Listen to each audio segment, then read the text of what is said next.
So this is the reflection function worksheet. In section 1, this is just a review of translation functions. So the previous 2 videos cover that, so I won't be covering that here.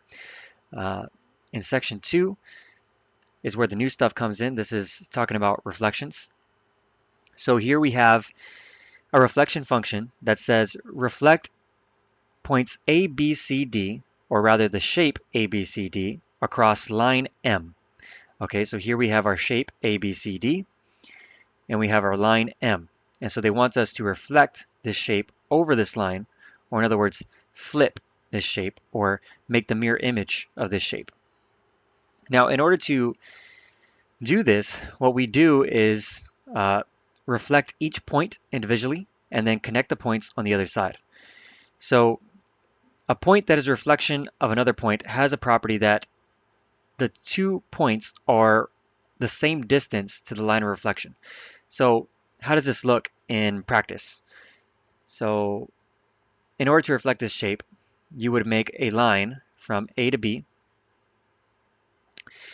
And if you were working on paper, you would go ahead and measure this line with a ruler.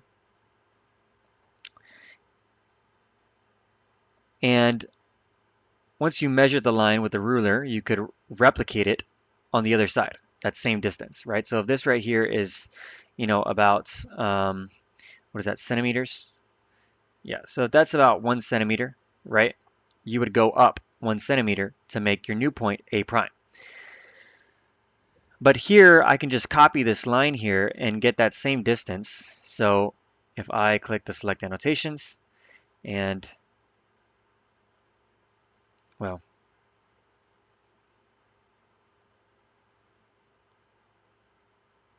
right, so I select annotations, I copy that, and then I paste it, I get a line that's the same length as this other red one over here. And so I'm going to go ahead and translate essentially this point, that same distance on the other side.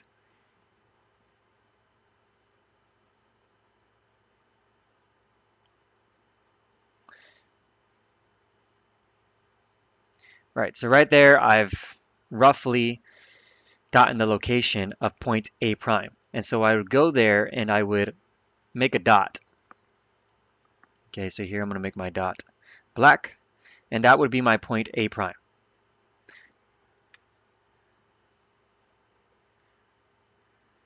Okay, and now you just have to do that for every other point. So for example, point B here, I would make a line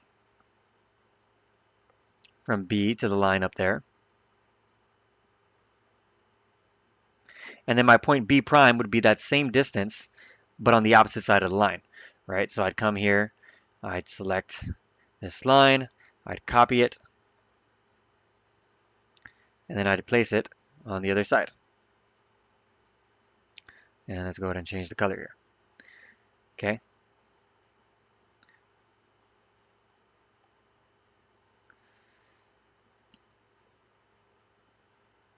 So this should be a little further down. Okay. So now I've translated A to A prime, and I've translated B to B prime. And so I'm just going to continue with the other points here.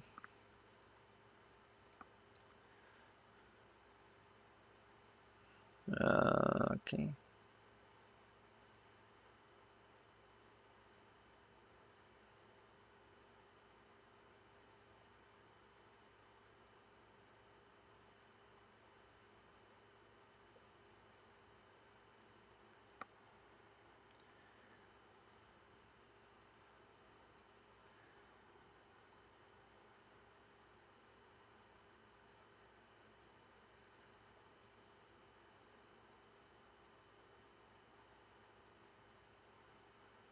And last but not least, we get this last line. We copy it, we paste it. I bring it over here so that we go that same distance on the opposite side.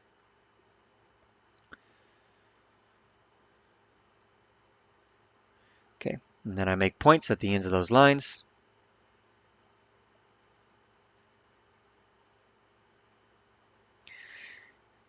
And that is my D prime and my C prime. The prime meaning new, right? The new point, the new C point, the new D point, the new A point, the new B point. Okay, now once I have those dots reflected across the line, all I have to do is connect them.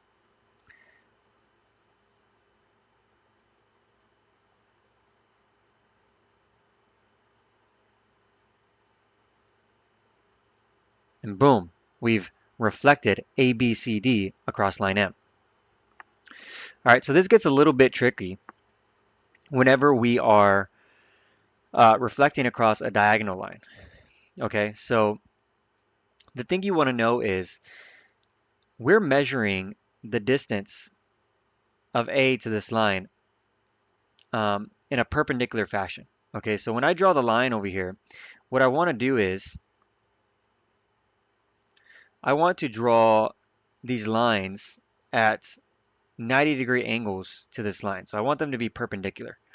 Okay, and so I can kind of use the protractor for this, well, at least um, to show you what I'm trying to achieve here, right? I'm trying to get this line to go along this edge here so that when this line intersects this line, they intersect at 90 degrees. Okay, so how does this look in practice? Well, when I draw this line from A to there, I want this to hit at about 90 degrees. Okay, and I can kind of guesstimate, where 90 degrees is. But what you don't want to do is you don't want to draw your line in such a fashion that it looks like, let's say this. Okay, you don't want that. You don't want to go horizontal when your line is vertical. And you don't want to go vertically when your line is diagonal. Okay, you want to go so that your line hits this line at 90 degrees. Okay, so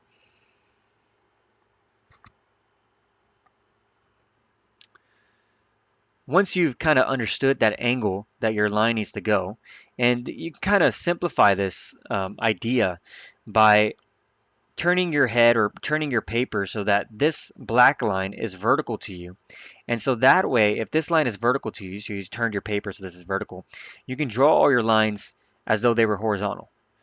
Okay, so you can imagine you could take this image and you can make it stand up like this, you know?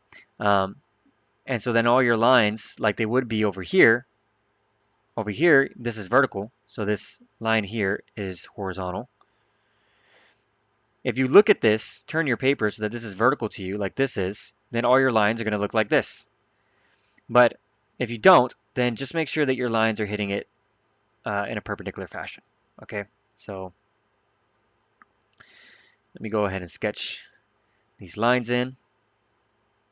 And I hope I didn't over-explain that, but um, you know, it's a problem that I see um, recurring, and so I figured it's worth mentioning. So now I'm going to copy this line so that I can go the same distance on the other side. And I'm going to do the same for the other ones.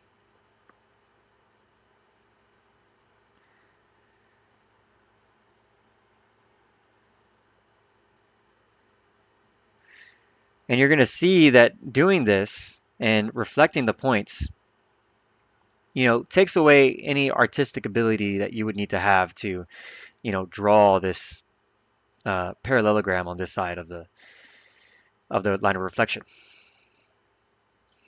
So let's go ahead and get our pen tool. And we're going to make our dots there, there, and there.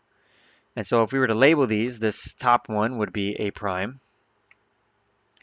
This one over here would be, well, if it let me, it would be B prime. So move it over here to B. And this one over here would be C prime. And finally, D prime. No, I have these mixed up. C prime, D prime. There, okay? And now that you have that, you just connect the points. So we come here, we grab our line tool, and I just connect the points.